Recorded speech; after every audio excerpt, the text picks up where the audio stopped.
Halo semuanya, kembali dengan Septian, tim produk dari Cloud Raya. Jika pada video sebelumnya kita sudah mengetahui tentang bagaimana menggunakan SMTP Relay dapat membantu meningkatkan pengiriman email, nah dalam video ini ayo kita ketahui bersama cara dalam membangun mail server di dalam Cloud Raya menggunakan iRed Mail. Lengkap dengan aktivitas lebih lanjutnya agar pengiriman email tetap lancar meskipun dikirim langsung melalui mail client. Sesuai penjelasan pada halaman resmi dari iRed Mail adalah platform open source yang berjalan pada server Linux atau BSD. iRed Mail menyediakan shell script untuk dapat menginstalnya secara otomatis, beserta semua komponen server email yang biasanya kita butuhkan, tanpa perlu kita install manual satu persatu. iRed Mail juga menyediakan fitur penting untuk mengoperasikan server email, seperti anti-spam, antivirus, dan user management. Dengan iRed Mail memungkinkan kita untuk membuat mailbox dan mail domain secara tidak terbatas, yang bisa kita simpan di dalam database MariaDB atau MySQL, PostgreSQL, atau OpenLDAP. Semua itu sesuai dengan keinginan kita waktu kita install nanti ya. iRed Mail juga menyediakan versi berbayarnya melalui produk iRed Mail Easy dan iRed Mail Pro.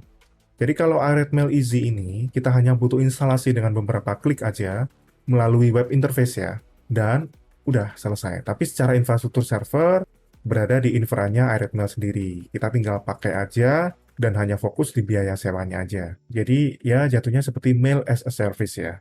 Nah, kalau iRed Mail Pro, ini versi upgrade dari iRed Mail yang open source tadi. Untuk beda-bedanya, bisa teman-teman cek di sini, seperti ada Advanced User Management, Email Throttling, Whitelisting, Blacklisting, dan lain-lain. Jadi teman-teman bisa lihat, apa ada kebutuhan yang teman-teman rasa krusial dan adanya cuma di Pro ini. Dalam tutorial ini, kita akan menggunakan Linux Ubuntu Server ya. Nah, untuk menginstal iRed Mail pada Debian atau Ubuntu Linux, beberapa prasyarat berikut harus kita lakukan. Yang pertama, penting untuk menggunakan vanilla server atau server yang masih fresh tanpa layanan atau komponen terkait email yang sudah terpasang di dalamnya, seperti MySQL, Postfix, Dovecot, Amavis, dan sebagainya. Karena iRed Mail akan mengkonfigurasi komponen-komponen tersebut secara otomatis untuk kita di saat proses instalasinya, seperti yang sudah saya jelaskan di awal tadi. Berikutnya, rekomendasi VM Cloud Raya dengan spek setidaknya 4 GB of RAM. Ini untuk mail server dengan traffic rendah dan fitur pemindahan spam atau virus yang diaktifkan. Jadi kalau misalkan nanti kebutuhannya semakin tinggi, bisa teman-teman sesuaikan. Kemudian, pastikan bahwa UID atau GID berikut tidak digunakan oleh pengguna atau grup lain. Untuk cek, teman-teman bisa gunakan sitak berikut ya, untuk melakukan pengecekan apakah UID GID 2000, 2001, 2002 ini digunakan atau tidak. Berikutnya, pastikan beberapa port yang diinstruksikan iRed Mail berikut sudah dibuka pada konfigurasi ACL pada VPC Cloud Raya teman-teman, agar aktivitas mail server bisa berjalan dengan normal. Kalau teman-teman belum tahu cara membuka port dan akses kontrol list di Cloud Raya, temukan pada video berikut untuk mengetahui cara dalam membuka port pada VPC Cloud Raya. Oke, pertama-tama kita perlu mengganti hostname dari VM kita terlebih dahulu. Hostname ini akan digunakan oleh iRed Mail sebagai link untuk mengakses web panel kita nantinya. Gunakan standar FQDN atau Fully Qualified Domain Name. Dalam tutorial ini, saya akan buat mail3.cloud4indonesia.com. Setelah itu, kita perlu melakukan update pada file static table lookup untuk hostname. Kita bisa gunakan editor nano di direktori berikut. Tambahkan hostname kita pada baris berikut. Kemudian, pastikan hostname-nya ini di depan dari hostname default localhost ini ya. Jika sudah, reboot VM untuk melakukan perubahan. Sekarang kita cek perubahannya dengan hostname -f. Nah, terpantau sudah berganti ya. Oke, berikutnya kita instalasikan package-package yang dibutuhkan oleh installer iRed Mail berikut ini terlebih dahulu.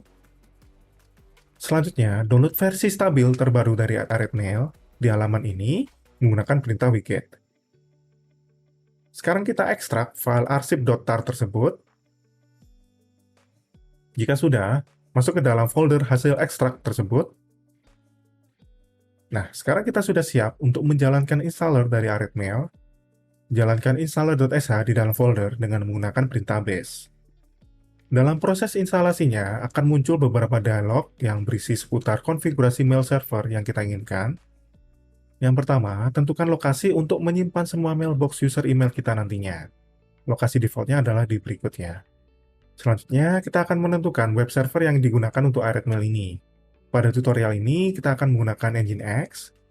Kemudian, tentukan sistem database yang akan digunakan untuk menyimpan akun email kita. Saran saya, pastikan memilih sistem database yang sudah teman-teman kenal aja dan biasa mengelolanya. agar memudahkan kalau misalkan nanti teman-teman ingin memaintenance database emailnya. Pada tutorial ini, saya akan menggunakan MariaDB. Selanjutnya, kita harus menentukan password untuk MySQL root. Pada langkah ini, kita diminta untuk memasukkan domain email yang diinginkan. Selain itu, sebenarnya nanti di dalam admin panel Aritmail, kita juga bisa menambahkan lebih banyak domain email sesuai keinginan kita. Pastikan untuk tidak menggunakan domain yang sama dengan domain hostname VM yang telah kita tetapkan sebelumnya. Selanjutnya, kita harus menentukan password untuk administrator domain email yang dibuatkan Aritmail, yaitu Postmaster. Pada langkah ini akan ditanyakan beberapa komponen opsional yang dapat dipilih. Semua komponen ini menurut saya esensial ya, sehingga dapat dipilih aja secara bersamaan. Terakhir, mari kita review konfigurasi yang telah kita lakukan pada beberapa langkah sebelumnya. Untuk mulai menginstal semua komponen mail server ini, kita bisa ketik Y. Proses instalasi memerlukan waktu beberapa saat. Jika berhasil, akan ditampilkan informasi berikut dan daftar komponen yang telah dipasang oleh wizard Aritmail. Jadi, sesuai info saya di awal, paket-paket pembangun sistem mail server ini sudah dibantu instalkan oleh Aritmail. Pada tahap terakhir instalasi, Anda akan diberikan opsi untuk menggunakan firewall rules yang telah disediakan oleh Aritmail.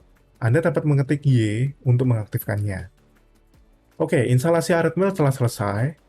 Anda akan diberitahu tentang URL untuk webmail, URL untuk memantau performa server menggunakan NetData, dan URL untuk panel Aritmail beserta credential login yang telah dibuat sebelumnya. Selain itu, file aritmail.tips juga berisi informasi penting lainnya seputar server Aritmail kita. Terakhir, restart VM kita untuk mengaktifkan semua servis email ini. Oke, mail server Aritmail sudah terinstall untuk kita. Namun, sebelum menggunakannya, kita konfigurasi dulu beberapa aktivitas lanjutan agar aktivitas email kita bisa berjalan lancar. Sekarang kita perlu menambahkan MX Record pada DNS Management Panel domain kita agar mail server ini terdaftar di DNS dunia sebagai mail exchange dari domain kita. MX Record sendiri berfungsi untuk menentukan server mana yang bertanggung jawab dalam menerima dan mengirim email untuk domain kita. Dengan menambahkan MX Record ini, mail server kita dapat memastikan email yang kita kirim dapat terkirim dengan baik. Masuk ke panel manajemen DNS-nya teman-teman. Di sini saya akan menggunakan DNS bucket, yang mana merupakan fitur dari Cloudraya dalam memanage domain-domainnya kita. Sekarang buat A-record dan MX Record baru, kemudian setelahnya tunggu hingga propagasi selesai. Up to biasanya bisa sampai 48 jam, tapi biasanya juga bisa lebih cepat. Nah, kalau udah selesai propagasinya, kita cek MX Record untuk domain kita di DNS Checker. Nanti akan tertampil seperti ini. Oke, berikutnya kita coba lihat dulu tampilan dari halaman web panel dari Aritmail ini. Harusnya akan muncul pesan not secure ya, seperti ini.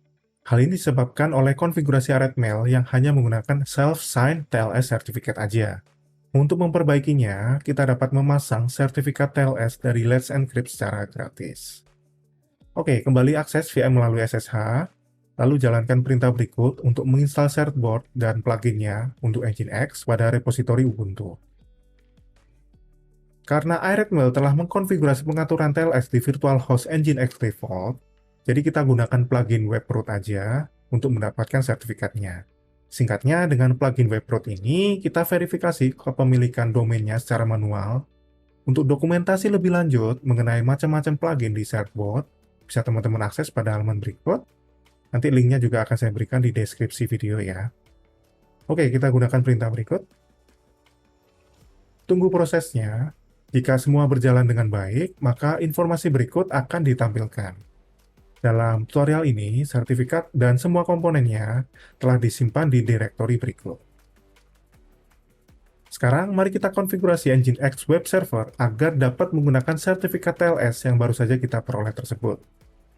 Untuk melakukannya, kita perlu edit file SSL template. Pada dua baris terakhir akan ada informasi berikut ini. Nah, dalam tutorial ini, kita akan ganti menjadi berikut. Save and close, kemudian tes konfigurasi Nginx, dan reload jika konfigurasinya oke. Saat muka Aritmail admin web panel kembali, harusnya sudah tidak tertampil not secure ya, karena web server Nginx sudah menggunakan sertifikat TLS yang valid. Oke, mengamankan web server dengan sertifikat TLS saja tidaklah cukup ya. Konfigurasi Postfix SMTP server dan Dovecode IMAP server juga kita perlukan agar dapat menggunakan sertifikat tersebut. Hal ini penting supaya tidak muncul security warning pada mail klien kita, yang mana misalkan Outlook atau Thunderbird gitu ya, ketika kita mendaftarkan email kita ke dalam mail klien tersebut. Pertama, kita edit file konfigurasi Postfix terlebih dahulu, perintah dan path-nya seperti berikut. Cari 3 baris berikut. Nah, dalam tutorial ini, kita akan ganti menjadi berikut. Jika sudah, save and close, kemudian reload konfigurasi Postfix. Sekarang, edit file konfigurasi Dovecode, perintah dan path-nya seperti berikut. Teman-teman cari 2 baris berikut. Nah, dalam tutorial ini, kita akan ganti menjadi berikut. Save and close juga, kemudian reload konfigurasi Dovecode. Ada beberapa DNS record yang perlu kita tambahkan agar aktivitas email kita lebih optimal dan lancar, yaitu SPF, DKIM, dan DMARC. Ketiganya bekerja sama untuk memastikan email berasal dari sumber yang sah dan tidak dimanipulasi di transit, sehingga meminimalkan risiko serangan phishing dan spoofing. Oke, SPF record atau Sender Policy Framework adalah record DNS yang menentukan host atau alamat IP mana yang diizinkan mengirimkan email atas nama domain kita, untuk memvalidasi email yang dikirimkan dan mencegah adanya pengiriman email palsu yang mengatasnamakan domain kita. Pada SPF Record, terdapat juga aturan tambahan untuk menentukan tindakan yang diambil jika pengiriman email tidak sesuai dengan aturan yang ditentukan. Cara kerjanya bisa teman-teman lihat sesuai di ilustrasi kali ini. Nah, sekarang kita buat TXT record baru lagi pada panel manajemen DNS kita. Dalam tutorial ini, kita buat seperti ini. Oke, recap inti dari konfigurasi tersebut adalah tanda plus A menunjukkan bahwa semua alamat IP yang terdaftar sebagai A-record di DNS juga diizinkan untuk mengirimkan email atas nama domain tersebut. Serta ada tanda plus MX mengizinkan pengiriman email dari server yang terdaftar pada MX record. Dengan tanda all sebagai soft fail jika terdapat email yang berasal dari alamat IP yang tidak terdaftar di dalam record SPF tersebut. Berikutnya DKIM record atau Domain Keys Identified Mail, yang mana merupakan teknologi yang digunakan untuk memastikan keaslian email yang dikirimkan dari domain kita. Cara kerjanya bisa teman-teman lihat sesuai di ilustrasi ini. Jadi, ketika domain kita mengirim email, DKIM akan mengenkripsi pesan dengan private key yang hanya dimiliki oleh pemilik domain tersebut, yang mana adalah kita. Kemudian, public key yang berkaitan dengan private key tersebut akan disimpan di dalam DNS record domain kita. Ketika email tersebut diterima oleh penerima, mail server penerima akan melakukan verifikasi DKIM dengan menggunakan public key yang ada di DNS record. Jika verifikasi berhasil, maka penerima dapat memastikan bahwa email tersebut benar-benar berasal dari domain kita dan belum diubah atau dimanipulasi oleh pihak yang tidak bertanggung jawab selama proses pengiriman. Instalasi AREDMail sebenarnya sudah otomatis mengkonfigurasi private key DKIM ke dalam VM mail server kita. Yang belum hanyalah menambahkan public key DKIM record ke dalam DNS management. Jalankan perintah berikut untuk menampilkan DKIM public key. Sekarang, kembali ke panel manajemen DNS kita. Kemudian, buat TXT record baru sesuai dengan informasi dari record tersebut. Setelahnya, kita hapus semua tanda kutip ganda dan karakter pemisah baris hingga menjadi seperti ini. Sekarang, kita cek apakah DKIM record kita sudah benar atau belum dengan perintah berikut. Lagi-lagi tergantung proses propagasi, apabila cepat maka cepat, apabila lama kita bisa tunggu. Nah, jika sudah terupdate di DNS seluruh dunia dan DKIM record sudah benar, maka akan muncul pas seperti berikut.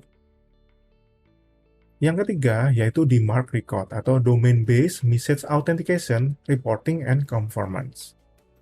Jadi, DMARC record adalah protokol verifikasi email yang memperjelas instruksi kepada email penerima tentang bagaimana menangani email yang gagal verifikasi SPF dan atau DKIM yang sebelumnya kita sudah konfigurasi. DMARC memungkinkan pengiriman email untuk menentukan kebijakan tentang apa yang harus dilakukan oleh server penerima dengan email yang gagal verifikasi, seperti membuang email tersebut atau reject ya, atau mengirimkannya ke folder spam di penerima atau di karantina.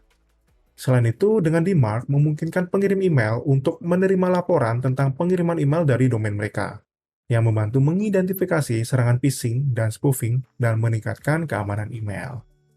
Sekarang, kembali ke panel DNS Management dan tambahkan TXT record berikut sebagai contoh konfigurasi DMARC yang biasanya digunakan. Dalam konfigurasi tersebut, kita menggunakan kebijakan none ya, untuk domain kita. Kebijakan ini memberitahu penerima email untuk mengirimkan laporan ke report@cloud4indonesia.com tentang email yang gagal verifikasi SPF dan atau DKIM dari domain kita, tanpa memberikan instruksi khusus tentang bagaimana menangani email yang gagal verifikasi. Nah, dengan memilih metode NaN, kita dapat mengumpulkan laporan dan menganalisis informasi tentang pengiriman email dari domain kita terlebih dahulu. Dengan begitu, kita dapat memperbaiki masalah dan memastikan bahwa email dari domain kita dapat diverifikasi dengan benar. Setelah itu, kita dapat memutuskan untuk memperketat kebijakan menjadi karantina atau bahkan dicek jika diperlukan. Sekarang, kita sudah dapat mengeksplor admin panel dari AREDMail dan mulai mengirimkan email. Kita buka kembali panel dari ARED Admin. Nah, di dalam panel ini, kita dapat melakukan beberapa hal, seperti melihat dan mengelola domain dan akun, serta menambahkannya. Sekarang mari kita tambahkan akun email yang akan kita gunakan untuk mengirim email pertama kita. Jika sudah, selanjutnya kita akses webmail dari akun tersebut. Dengan contoh pada tutorial ini adalah https://mail3.cloud4indonesia.com/mail. Kemudian, kita kirimkan email pertama kita. Nah, jika tidak ada kendala, seharusnya email akan masuk ke dalam inbox penerima. Oke, seperti itu dulu untuk tutorial kali ini. Di dalam video ini kita sudah mengetahui ya, bagaimana mudahnya dalam membangun suatu mail server dengan AREDMail, tanpa perlu kita install satu persatu elemen-elemen esensial pembangun mail servernya. Apabila teman-teman mau nambahin poin-poinnya saya bahas atau ingin share pengalamannya selama menggunakan AREDMail, bisa tinggalkan di kolom komentar ya. Nanti kita diskusi di sana bareng-bareng. Akhir kata, saya Tian pamit. See you on the next video, everyone.